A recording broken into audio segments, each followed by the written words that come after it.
అపోస్తుల కార్యంలో 1 నుంచి మరి 6 వచనం వరకు చూసుకున్నట్లయితే గనక పౌలు గారు మరి రోమ్ నగరానికి మరి ఖైదీగా వెళ్తున్నటువంటి టైంలో మరి ఆ యొక్క ఓడ అనేది బద్దలైపోయి మరి ఒక మెలితే అనేటటువంటి ద్వీపం దగ్గర వాళ్ళు ఆగిపోవడం జరుగుతుందండి.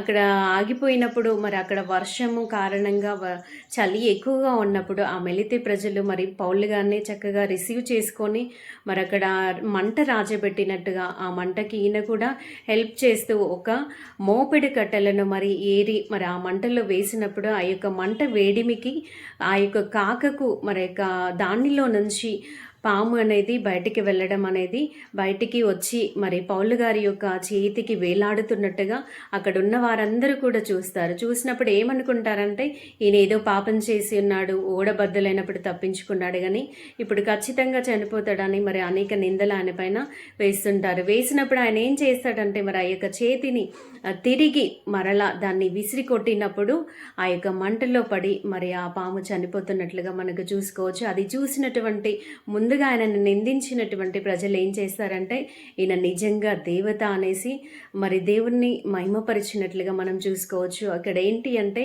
మరి ఈ యొక్క వచనాలలో మనం ఈ 6 వచనాలలో గమనించినట్లయితే కనుక దేవుడి పని చేస్తున్న వారికి కూడా అకస్మాత్తుగా మరి హఠాత్తుగా మరి ఖచ్చితంగా శ్రమలు అనేవి ఎదురవుతాయి. కానీ ఆ శ్రమలలో దేవుని రక్షణ అనేది మనకు ఎల్లప్పుడూ ఉంటుంది. ఆయన మనం పట్ల కలిగి ఉన్నటువంటి ప్రణాళిక నెరవేర్చే వరకు, ఉద్దేశాలు నెరవేర్చే వరకు ఆయన యొక్క కాపుదల అనేది మన పట్ల ఉంటుంది. ఏవి కూడా మనకి ఏమీ చేయలేవని, అదేవిధంగా ఆ యొక్క క్రమంలో మరి ఆ యొక్క ప్రాసెస్లో మరి ప్రజలు మనుషులు అనేకమైనటువంటి నిందలు వేయొచ్చు, కానీ వారి యొక్క పరిస్థితిని బట్టి వారి యొక్క మాటలు, వారి యొక్క తీర్పులు మన పట్ల ఉంటాయి. కానీ మరి దేవుడు మాత్రం ఎల్లప్పుడూ ఆయన మనలో నుంచి ఆయన మహిమపరుచుకుంటాడని, మనల్ని గణపరుస్తాడని ఈ వాక్యం ద్వారా మనం నేర్చుకోవచ్చు. ఆయన రక్షణ, ఆయన యొక్క మహిమ దేవుడి చిత్తానుసారంగా నడిచినటువంటి ప్రజలకి ఎల్లప్పుడూ ఉంటుందని మనం గమనించుకోవాలండి.